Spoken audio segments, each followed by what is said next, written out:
सकरन वार रिपोर्ट पेश कई थी राजकुमार ओड जी।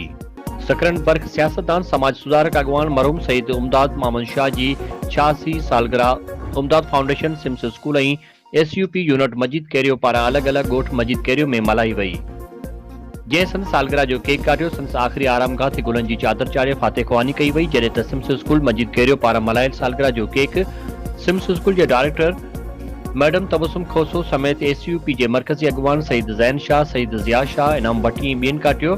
SUP यूनिट मजीद कैरियो पारा सईद उमदाद मामन शाह जी 66 सालगिरह जो केक SUP जे मरकजी अगवान सईद ज़ैन शाह मुस्तफ़ा कैरियो बियन काटियो।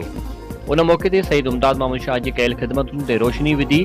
SUP जे मरकजी अगवान सईद ज़ैन शाह चयो आहे त सईद उमदाद मामन शाह हिकु शफ़ीक़ पीउ सां गॾु समाज सुधारक इंसान हो। हिन पंहिंजी हयाती में पंहिंजे इलाइक़े में तइलीम खे आम कंदे स्कूलनि जो जार विछाए तइलीम जी बहितरी ऐं भलाई लाइ अनथक महिनत कई। उन खां अलावा सिहत ते ज़ोर भरे डिस्पेंसरी अस्पतालूं क़ाइमु करायूं। सिम्स स्कूल जे डायरेक्टर मैडम तबसुम खोसो चयो आहे त साईं उमदाद मामन शाह सिंध सां मोहबत कंदड़ शख़्स हो। साईं सां कयल ख़िदमतुनि ते उत्साह सबबि असांखे बि ख़िदमत करण जो जज़्बो मिलियो आहे।